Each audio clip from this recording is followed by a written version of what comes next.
if you are ready and not willing, you cannot do it. If you are willing and not ready, you still cannot do it. You have to combine the two. You have to be ready and willing. When you have these two, then dedicate yourself, commit yourself. Trust me, the end will justify the means.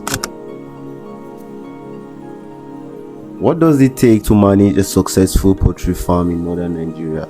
Today we are taking you behind the scene at the Makawa Poultry Farm to discover the system, discipline and innovation that keep the modern poultry business running. From biosecurity and bird management to feeding, egg production and profitability. This interview packed with practical lessons for inspiring farmers, entrepreneurs and everyone interested in agriculture. My name is Abubakar Saidu, and I'm the general manager of Bamakawa Farm. Millions of people eat eggs and chickens every day. Sure. But they really don't know how these things are produced. Okay, can you quickly tell us the misconception people have about poultry farming? Okay, well, you know, poultry farming, I can say, has these two sides, the good side of it and the bad side of it. Most of the people, before they embark on the project, they only know the good side of it. But when they go deep into the practical aspect of farming, that is when the reality hit them hard. That's when they will now begin to see either the real positive or the real negative. Sure.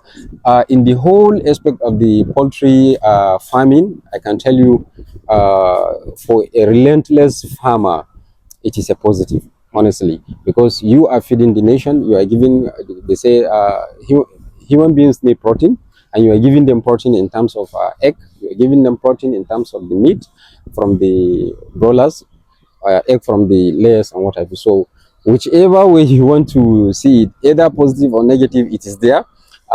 If you do your homework very well, the positive aspect of the poultry, you will see it clearly. And if you didn't do your homework very well, then you begin to tell the stories of how you improperly manage your bird, or the market is affecting you here and there, etc. Okay, that's actually a good one. In Bamakawa, what kind of bird do you guys keep here? Well, in Bamakawa farm, it is an integrated farm actually. Okay. A farm that we have broilers, we also have layers. As you can see right behind you, we have fish ponds. Yes, exactly. We also have other farms that we are raising large ruminant and small ruminant also. And there are a lot of projects that we are embarking on in order to ensure we encapsulate all the aspects of animal husbandry with respect to large ruminant, small ruminant, poultry, and fish, etc. In fact, we also have a farm that we are growing our maize. Oh, okay. Yes, so that we can, we have feed mills also. Yeah. We are growing our maize to use in our feed mills to at least cut the cost of feed production and what have you, to lower the cost of the production, whatever, of the farm. Okay. Yeah. Okay, can we take a walk to your poultry? It's all right. It's all okay. Right. Okay. Let me take you to the auto. Okay. First, yeah, if we are done with the auto, then we come back to the manual. Yes, because they are picking some eggs there. Okay. So the auto is a bit quiet, as I'm telling you now. Okay. So let's check it. All right. By auto pens, I mean complete automation. Complete automation. Complete automation. No human labor. The only aspect where human is required here is pressing button. Pressing button. Yeah. Wow, I can't wait to take a look at it. Yes, just press button and things will start itself. Amazing. For example, this is a silo. Yeah. And conveyor. This is where you feed you feed the conveyor with the feed. Okay. This one, the conveyor will pick the feed to the silo. The silo will now, after pressing a button, like I told you, it will take it in the auto pen. Inside the auto pen, we have not less than 30,000 beds in here. 30,000 beds. Yes, of course. Oh. The full capacity is around 50,000. 50,000. Yes. Like I told you, we are soon stocking some beds that we can complement everything here. Wow. So let's take a step in. Okay. Wow. This place is chill. This place is chill. So you are highly welcome to the auto pen. The as you can see, this is a complete automation. Everything here is totally controlled. When I say control, I mean from the feeding, egg collection, manual collection, watering, the light system, the cooling system. Yeah. Everything is automatic, and there are sensors well positioned in the pen. So these sensors communicate with either the cooling system or with the lightning system or feeder, whatever. So those are ones that requires human to activate the egg collection. You know, we have time. Yes. There are times that if we want to collect eggs, we now call for the eggs. All the eggs that are in the house will now mob together in one place. So the egg collectors are not even allowed to be here. We have a place where we collect the eggs. It is down there. So for feeding, you know, we have hoppers. Like I told you, from the outside, we have silo. Yeah. So the silo will convey the feed to the hoppers. By the pressing of buttons, the hoppers will go down and be feeding all the birds. All the birds. Okay. It will go back and come. That is all. You have feed them either we feed them either twice, thrice, or 4 times in a day, depending on how we want. And for the manual, yeah, there are manual belt conveyor that will take it also down from the other side of the pen. Yeah. So it is automated also. The manual will just go back. It will be swept off, carried itself, whatever. So let me also show you. As you can see, the temperature here is very chill. Very chill, within the around 26 degrees Celsius. That is the normal temperature required for poultry layers for them to have an optimum production. So as you can see, all the eggs inside here, if you call them, you see they have laid many eggs. Yeah. You can see they laid many eggs. So if you call them, they will come. These are conveyor egg collectors. They will follow this channel to the egg collection site. To the outside, the egg collection site. Egg collection site, yeah. Oh, okay. This is the egg collection site. Oh. All the egg collectors will stand in this place. Wow. This is what we call counter. Counter. This one. Yes, this one is counter. You don't need to count the number of eggs coming. You just allow them pass through under. Wow. So it will count them automatically for you. So you as a supervisor, the egg supervisor, the egg collection supervisor will just pick the number and divide by 30. That's where you will get the number of crates you collect per that day. Okay, so, yeah, okay. A crate is contain 30 eggs. 30 eggs, yes. Yeah. As you can see, these are eggs collected yesterday. Wow. So we are hoping them to come and collect for today. So they are now ready for market. Yeah, they are ready for market. Wow, this is a fully automated system of poultry farming. Exactly. Like this is the first time I'm actually seeing this kind of standard. Honestly, mostly the one I see is a manual. The way you said, yeah. We have depleter, we have battery cage. That's the one I actually see. Yeah. But the question is, what is the source of power you use? Is source of power not a limitation? You know, one of the biggest challenge while operating automatic battery cage, more especially in this our climate, is power, honestly. In fact, it's one of the biggest, if not the best challenge, or I can name it this way, the critical challenge, say. So for us to augment, there was a time that we stocked birds due to power outage and problem with the generator even. We lost almost more than 2,500 birds in a day.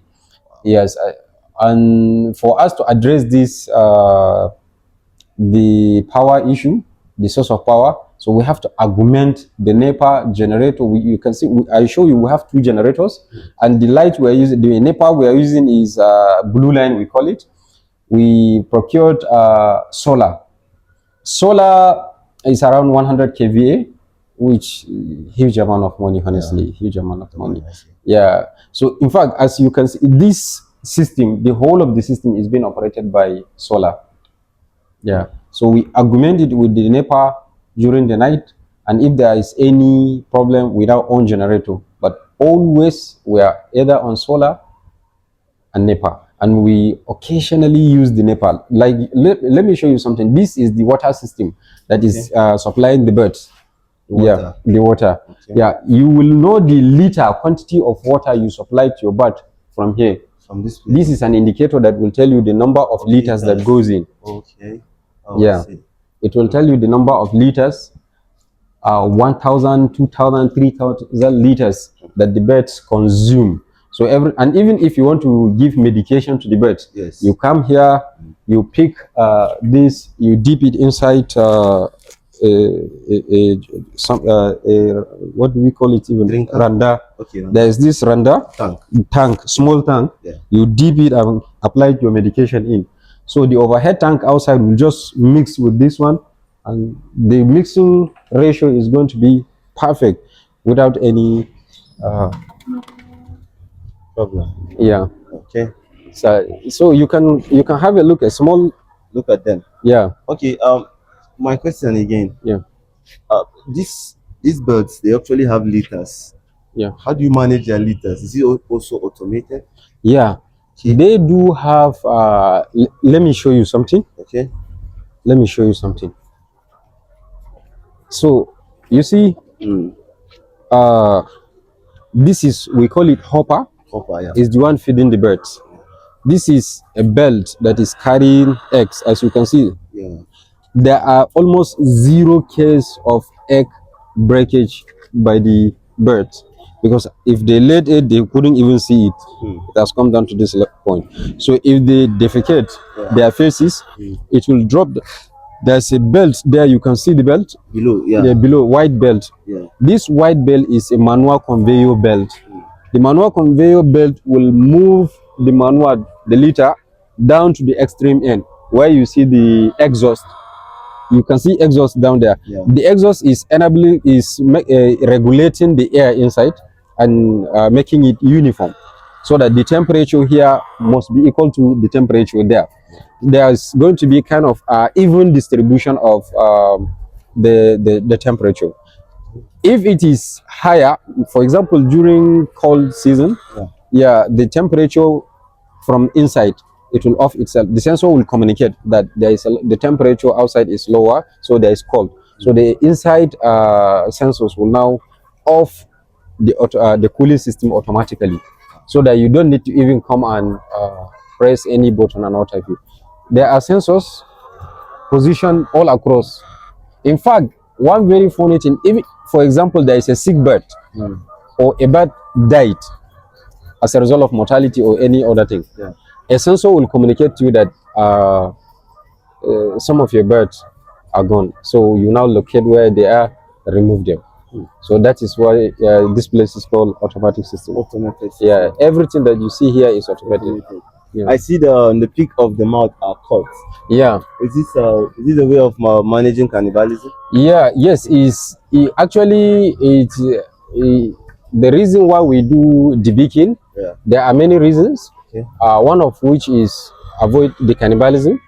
2 is breaking of eggs. Although in this system you have less issue with the breaking of egg. Okay. Yeah, but you do it.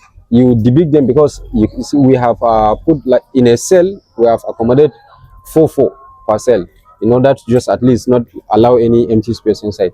So by so doing, if their beak is very sharp, so you need to cut it so that to avoid the cannibalism. They can feed from each other. They are cannibalistic in nature. So the debeaking is just mainly to protect them from breaking the eggs and harming one another. Yes. Okay. Disease control is one of the best, or will I say, it's not, you can't compromise it in poultry farming. Sure. Yeah. So can you tell us some of the biosecurity measures you guys take in terms of this automated system and also the manual system? You see, in this place, hygiene is non-negotiable. Wow. Hygiene is non-negotiable. You must make sure that this place remains clean, as you can see. Number 2, we spray In fact, we sanitize the water, disinfect the birds, applied medication appropriately, and we have our consultant doctor who constantly check the health status. On any issue, we pick the birds for sample for diagnosis, so that you don't allow yourself to make mistake here. You don't allow yourself to make, these are a huge amount of investment that honestly, if you joke with anything, so it will go south. So you just, from the gate, you can see we even employ the service of policemen, to ensure nobody comes in anytime, and we have our deep from outside, deep from the gate, deep everywhere, just to make sure the place remain secured and protected. Had it been I didn't introduce you inside. In fact, even the staff in the house, none of them is allowed to enter except those are working here, like operators. Yes. Here you see, one of the advantage you can get from this automatic system is, this is 30,000 currently we have, but inside, had it been it is not automatic, that's you will be needing like almost 20 workers to manage it. Yeah, 20, no more no less, 20 workers. And the space, even you need bigger space, more space than this one. But for the automatic is 5 tire. You can see 1, 2, 3. The layers are 5. We call them tires, TIERS, 5 tires.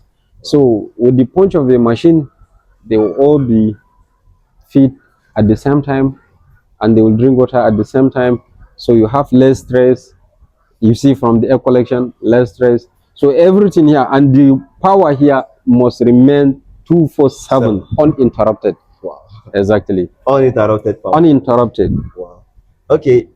Basically now, this you have this machine are high industrial machines. Exactly. Like, how do you scale your production rate in terms of using this automated system and the manual? Which one fetch you more profit and good egg production? Actually, from what you asked, look, we're inside the auto currently. Yeah. How do you feel the temperature? Very chill. Very chill, right? Yeah. So if you go to the manual side, you can see not even the bird, you yourself will be breathing heavily.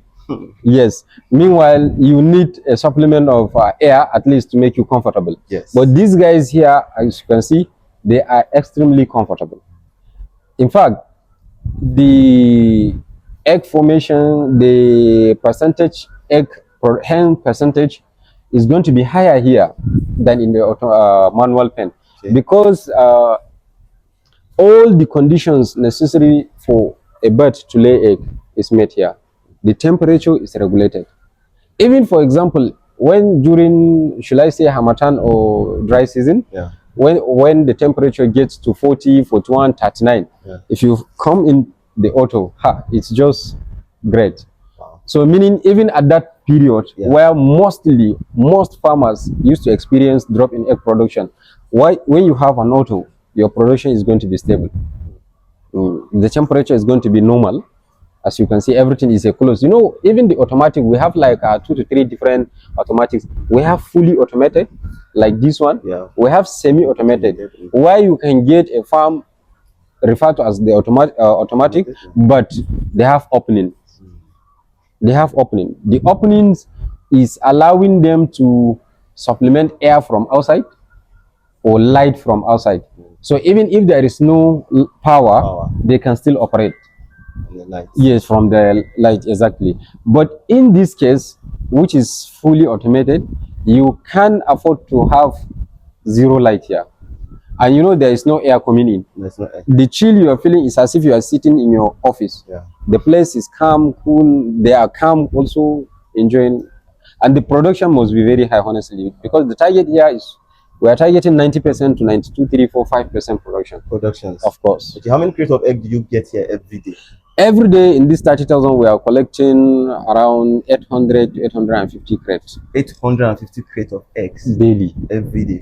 Every day. If I may ask, how much do you sell per crate? What we are selling, you know, we produce massively, so we are selling you know, they say price market. Well, it's an interview. Yeah. We are selling our own at 4,800. If we are selling to customer along with the crate, we sell it 4,900. And price is fluctuating.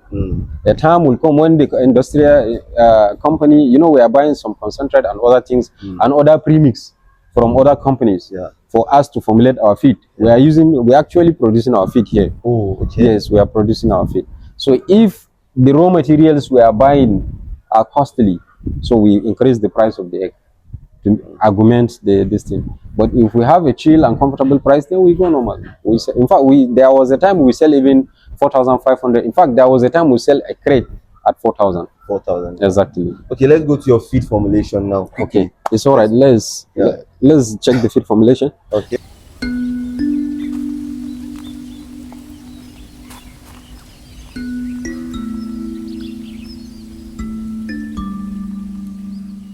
So in this manual now, like how many capacities? 15,000. 15,000 capacity. That's what I told you earlier. Yeah. The automatic pen, you can stock in 50,000 birds inside. Okay. But these manuals, we have 1, 2, 3. We have 5 pens, and each pen's maximum 3,000. 3,000. So 3,000 by 5 is 15,000. So basically, and if you see the space, the amount of space that the automatic pen carries, and with the manuals, with the manual pens, almost equivalent. But the auto is total capacity of 50,000, but manual is 15,000. Difference of almost 35,000. So with the small place, you can put in this structure and have large number of birds inside. In fact, we're having very soon we are going to convert this to auto, so that the whole house will pick like 100,000, right? Yeah, capacity, the whole house, something like that. 100,000. Because look at, these are spaces that are unutilized. Yes, 150 space. You have empty space that are not utilized, but if you convert them to automatic system, they all can be utilized. So now you can put 3,000 here, 3,000, 3,000. They are even spent, they are due. So we are bringing new so that we can replace them. So before replacing, we are going to do some touching. Okay. Yeah. I have this question. Now that you talk about it, let me say it before I forget. Okay. Between a day old hash bird and a ready to lay bird, which one do you advise like a beginner to go for? Well, if you want to have record information of what you do, your birds, raise them from day old. Yes. But if you, for example, you know, some other people don't have time or patience to raise birds from day old.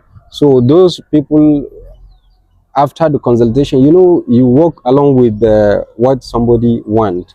But preferably, as a farmer, more especially if you are venturing into this large number, it's better for you to have full record of what you are doing. Raise them, vaccinate them accordingly, do whatever is required from your own end, document it, so you can speak with boldness regarding your bird.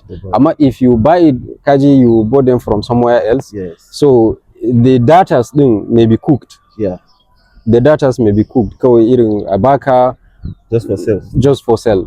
And for example, they may say our batch is 18 weeks, but actually they are 17. That's one of the disadvantage of sell buy. But if you know the reputable person, if you know the person you're buying has a reputation, that you don't go just and buy from any other person. Make sure you buy from those people that are recognized. They won't joke with their integrity in the play game. So if you buy from them, like for example, we bought this one at the point of lay. Yes, we bought them at the point of lay. Later, we now raise the 50,000 that we have in there. We have some at our brooding side. We now stock in 30,000. So we decided to raise them by ourselves, so that we compare the two. And we are, in fact, cost-wise, it's better you raise them by yourself, because somebody you are buying the bird along with the service. In fact, you know, it's better if you do it yourself. That's what. So that you have much experience even about it. Yes, so that you have much experience. I did that automated now. And this manual. your vaccination, you do oral or injection? We do both. You do both. Yes. How do you vaccinate them? Do you inject them Yes. automatically too? Yes. There is a machine going for injection now. Oh, You just pump, you finish it. Injection, vaccine gun, we call it. So you just apply the vaccine in the syringe. okay. Is attached. In fact, calibrated. Okay. If you want to vaccinate them, let's say 0.5 mil or 1 mil, you just calibrate it. It's even faster and easier. You just press it like you're gunning them. Yeah, sugar 0.5. You have certainty that yes, 0.5 mil of the vaccine is in the body of the. When I was in school, I did my intern, my IT, my service in a farm. Yeah. So let me give you this short story. We were asked to vaccinate our birds. Yeah. We are actually operating on deep litter. Okay. So we're using that what is it called, injection? It's vaccine gun. Vaccine gun we're using. So what we did was, when we were vaccinating them, we couldn't differentiate the one we have vaccinated and the one we have not vaccinated. Yeah. Yeah, we didn't demarcate it. So at the end of the day, we vaccinated some more than twice. Yeah. So like, how do you manage things like that? Very easy. Those in the battery cage is very easy. You just choose a line. Once you pass through a cell, you are done with it. You know, they won't run away. Yes. But on a deep litter, you may encounter this challenge. And on a deep litter, you must, if you want efficacy, demarcate. So that those ones that you vaccinate them, you now throw them to the other side. If you vaccinate it, so that you can be able to know these ones are vaccinated and those ones are not. Okay. Otherwise, there is going to be mix-up. Thank God, sometimes, you know, there is a vaccine failure. You may vaccinate bird 2 or 3 and it's going to have a problem. And if the vaccine fails, then you also as a farmer will feel the pain. Definitely. There is a cost. There is a price. Okay, you say you produce your feed yourself. Of course. How do you, what's the bridge between you producing your feed and buying feed from outside? Well, poultry industry, honestly, is capital intensive. And 70 to 80% of the poultry industry is on the feed.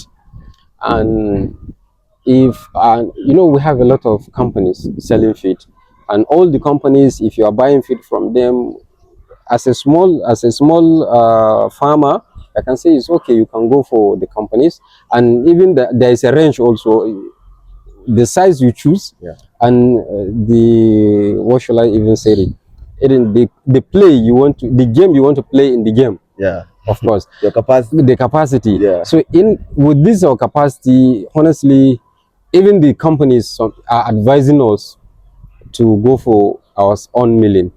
Yes, because that's why they produce concentrate. Because by just buying concentrate from the company, you mix it along the formula, you find out that you have reduced some percentage, you reduce the cost. So you to produce your feed is not saying you don't want to patronize the company. You're still together, because some of the ingredient you're buying or raw materials is from the company. So in one way or the other, they are still getting something from you. So the industry is just so capital intensive, and you have to do whatever possible to cut, to at least reduce the expenses. And producing your feed is one of the way you cut the price. For example, I don't want to mention it, but let me just give you an instance. There is almost 25 to 30% reduction when I produce my feed against if I'm buying it finished feed from the other company. That's your formula. My formula, yes. So if I, for example in quote, if I am buying layer at 15,000 from the market, so if I do it myself, I'll buy it at 11,000 or 10,500. You see, 4,500 is something. So multiply by number of consumption. Currently, I'm consuming 4 tons per day.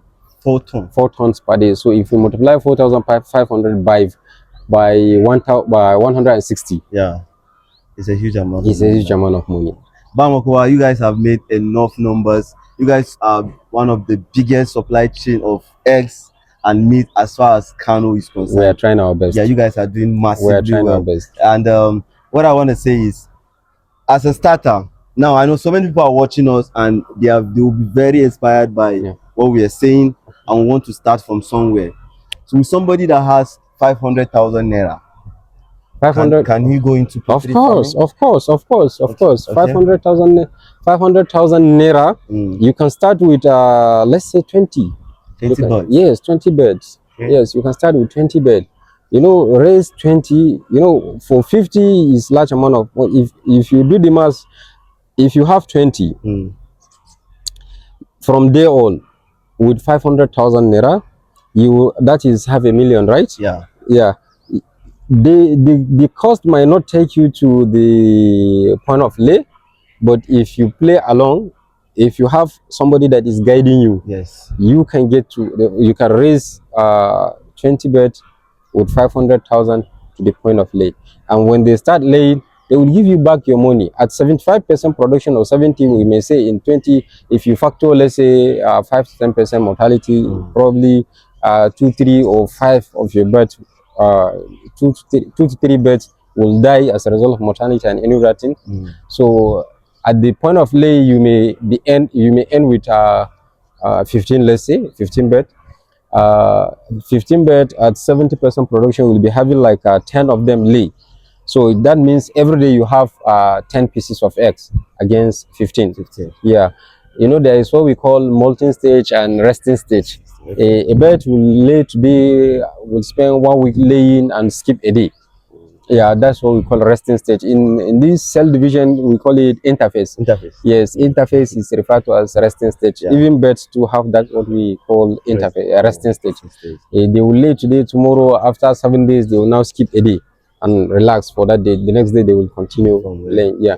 So you have your 15 bird, 10 are laying. So for 3 days, you have your 1 crate. And one bag of feed will take you like 10 days to 2 weeks. Okay. Yeah, because the daily consumption of a bird is 110 grams. So if you multiply it in 25 kg, you find out that 1 bag will take you like 15 days, almost 2 weeks. You'll be using to feed only 15 birds. So in 2 weeks, if 3 days can give you 1 crate, meaning in 2 weeks, you have how many 3 days in 1 crate? That is, you have 7 days. That means you have 7 crates. So 7 crate, each crate, if you sell it at a cost of 5,000, so 7 crate by 7, 5,000 by 7. That means 35,000 naira. 35,000 naira. Yeah. Per bag is how much? It's around, let's say 15,000, like I did. Yeah. So 35 minus 15, you'll be around 20,000. Yeah, 20, so in 2 weeks, you have your 20,000 naira. So with 500,000, you will start your production with poultry with 20 birds and be earning 20,000 naira every 2 weeks as a profit. So it's a very good start. And the most important thing is the experience. Yeah. If you learn the experience, the resilience, the dedication, because no poultry farmer will succeed without having it in his mind. Dedication. Committed.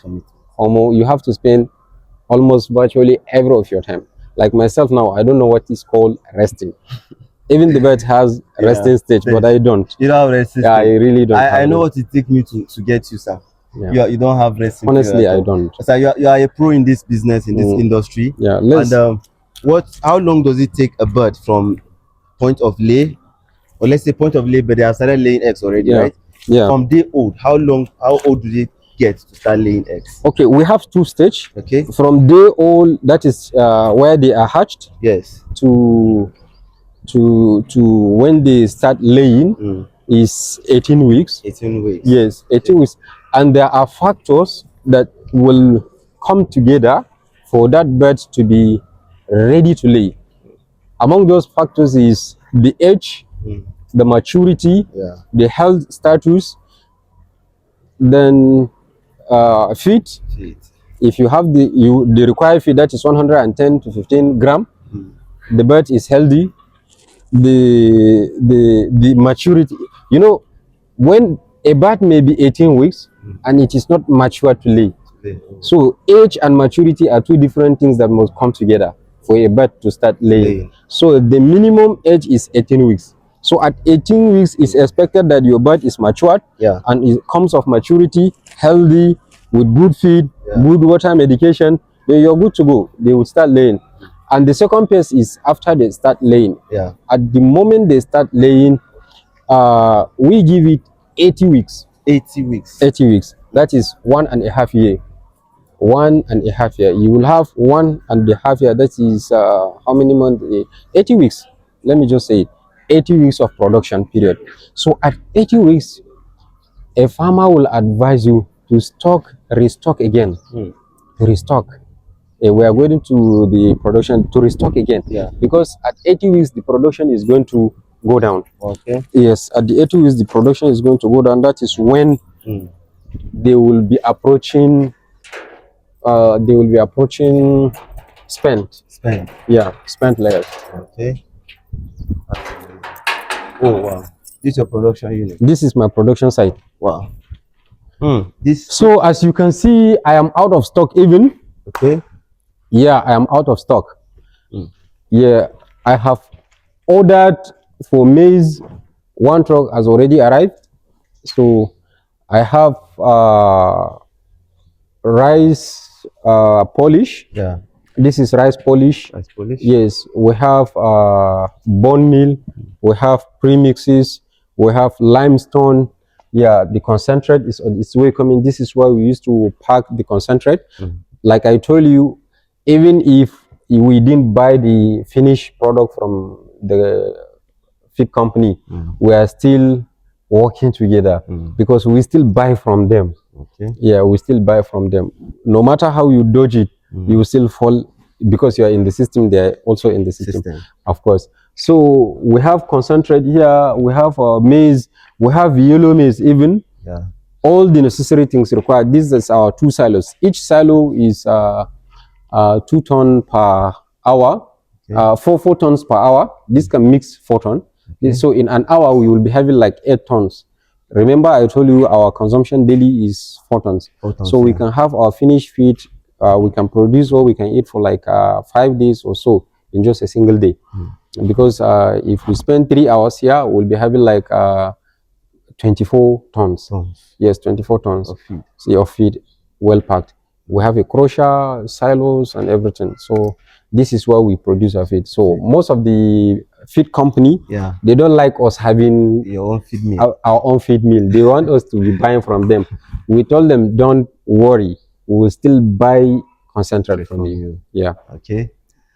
You mix corn, you mix protein. What kind of protein do you use? You know, basically you are targeting 2 to 3 things. You're targeting protein, you're targeting fiber, and energy. Yes, these are the key components in production, feed production, where you, because for example, if you are raising a grower, you have to lower the energy in the feed and increase the fiber content and somewhat moderate the protein. So when they start laying, you still lower the protein, moderate the energy, moderate the fiber. Why you're doing so? Because you know there are cases of like prolapse. A bird may develop more fat content. You know, when you feed the bird excess energy, so the excess energy will convert itself to fat. And you know the storage area, it will store itself from the abdomen, the vein side, and it's going to cover the liver, cover the heart, so it may lessen production. It may affect the bird. So you need to play along. These are the key components that you always be dealing with. And remember again, when the weather changes, during cold weather, you have to increase your energy. You increase the energy because the weather, the bird will supplement its energy from the feed. During the hot weather, you lower the energy. That is, while mixing the feed, you must make sure that the selection of the ingredient you are making has things that will lower the energy, the composition from either the maize, which is the major energy source, or whether we are using soya meal for protein. We are also using what is that?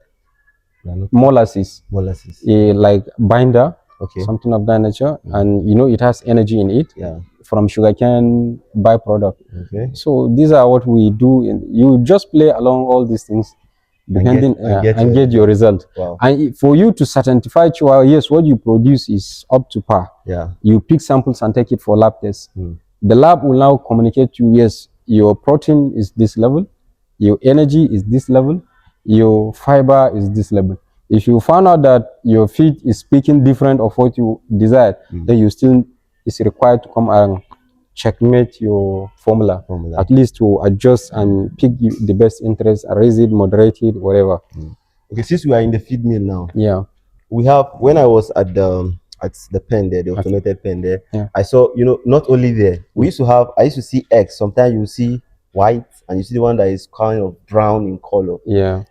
What's the result behind that? There are two to three things I may say. Number one, when the birds start laying, they are recently introduced to the auto. So many of them have started laying right now, so you may see things like that. Second, if there is a prevalence of this Newcastle, if there is Newcastle, the eggshell quality, color, and what have you, one way of telling you that yes, I have, as a bird, I have Newcastle. My owner treat me. Okay, Newcastle is a disease. Newcastle is a disease, although it's emanated from the Newcastle. I thought it's a club in England. Yes, it's a club in England, and it's a disease. It's a state, actually in America. So the state, that is where they discover the disease. Yes. So the disease is named after the state. Newcastle. Yes. So in poultry, one way the poultry will tell you, I have Newcastle, is by showing you symptoms from the egg. That means you are expected to do Lasota, that is vaccinate against the Newcastle, so that they still develop more immunity against the viral issue of the Newcastle. So that is it. Sometimes they say it's also from the feed. When your feed has calcium and phosphorus deficient, when it's not up to par, so the shell too quality will be compromised. So that's why, one different thing between poultry and large ruminant is, large ruminant, they get their energy, protein, and what have you from any fiber material you fed them. But for the poultry, you need to introduce the fiber source in the feed, the protein source in the feed, the energy source in the feed, and even the calcium, phosphorus, other premix, methionine, lysines, you must introduce them. They don't produce it by themselves. But the ruminant, large cow, bulls, whatever, small ruminant, raguna, akuyoyi, they produce their protein from whatever fiber material you fed them. That's why we call microbial protein,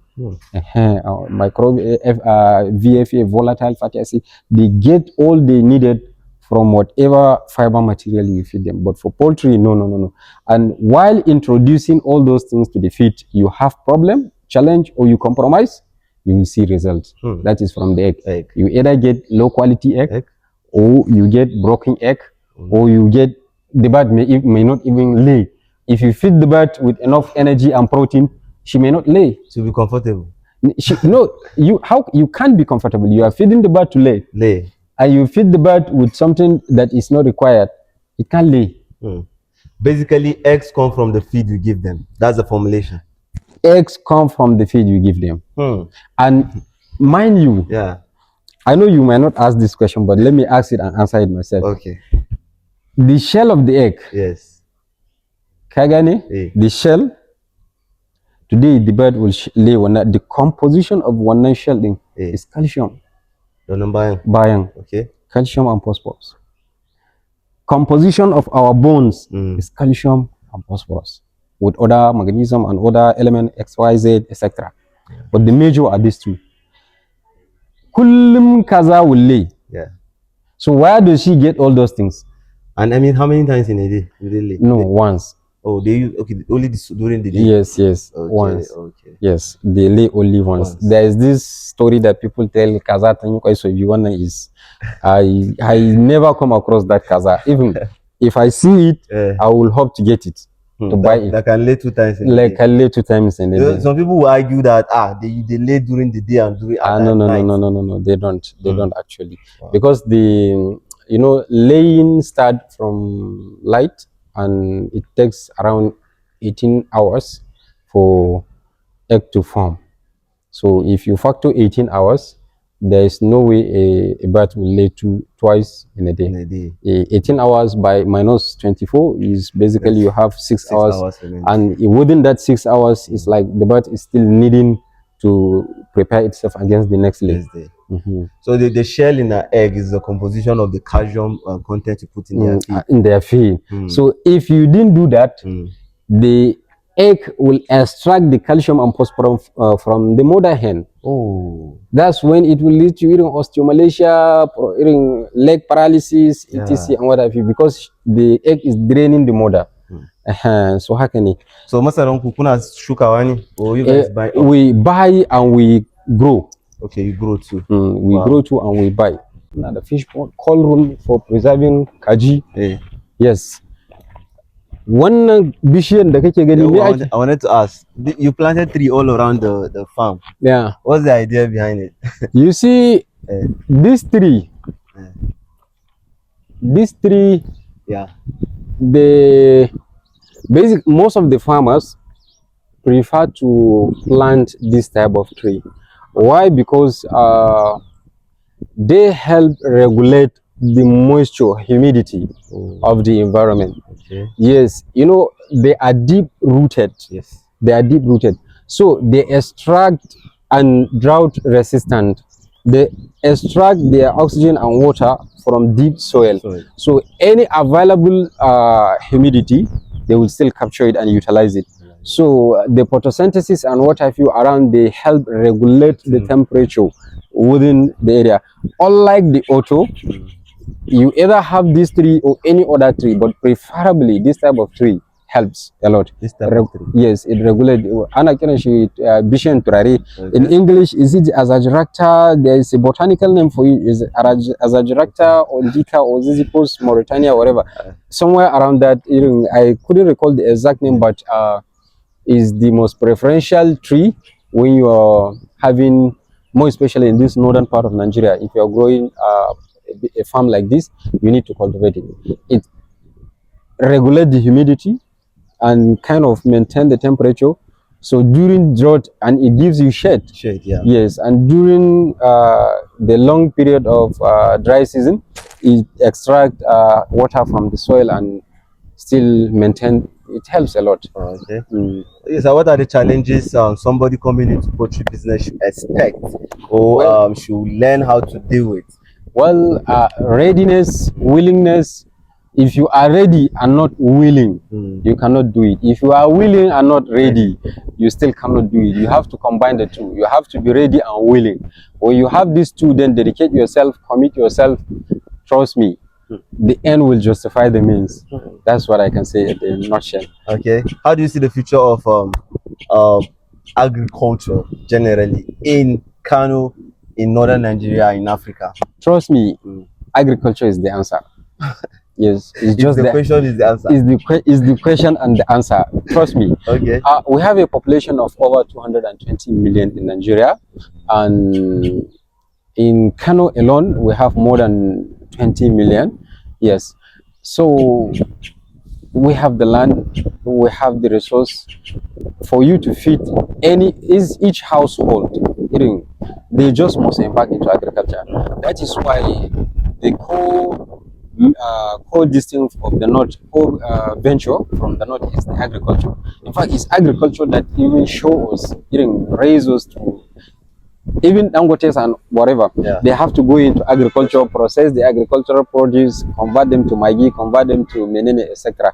But agri, whether animal husbandry, whether growing plant, is just the answer, because you just cannot do. How can you feed this population without venturing into agriculture?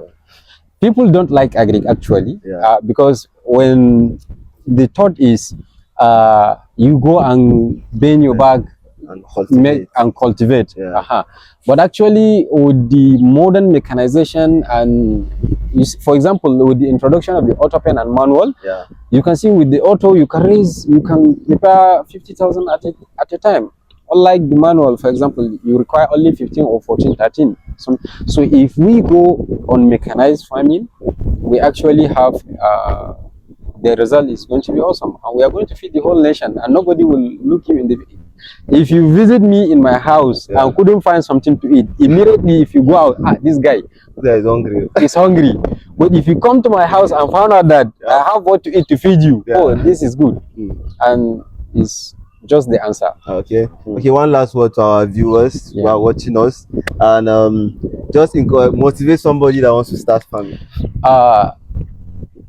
What I would say in the end regarding farming, more especially my area, animal husbandry, production or poultry or integrated something, just go into it. Like myself, let me just, I'm not saying it against the government workers. Yeah. I did not, will not, even if I was opportune to have an appointment from the government, I will not work.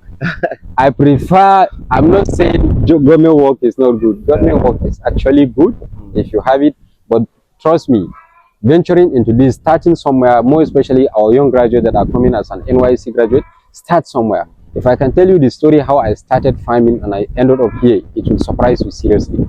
In fact, I have to, at one time during my NYSC, let me just chip in, forfeit my NYSC certificate, collect loan from NYSC, leave them my NYC certificate as a collateral to start poultry in Gombe. I know one of my friends, he will see this. Saad. Yeah. Yes, Saad in Gombe, I definitely know will see it and he will connect the dot. He will know when I started my poultry farm. If you go to my house, it's just agri. There was a time I have stopped working with anybody. I am seated in my house but cashing out. Wow. Definitely. So just go into agri, go into poultry, farm, commit yourself, dedicate yourself. Definitely you will see the result, inshallah. All right, guys. It has been an amazing lecture. I'll call this one. No, this one is no longer an interview because it's as if I'm sitting in a class today, guys. We have been talking with Malang Abdullahi, right? Malang Abu Bakr. Yeah, the CEO, the manager of Makawa Integrated Farm. Yeah. So, guys, it's been nice having you guys around. Do well to like this video, subscribe to our YouTube channel for more amazing content like this. I've been your amazing host for Hours of Kano, and yeah, see you on my next video. Peace.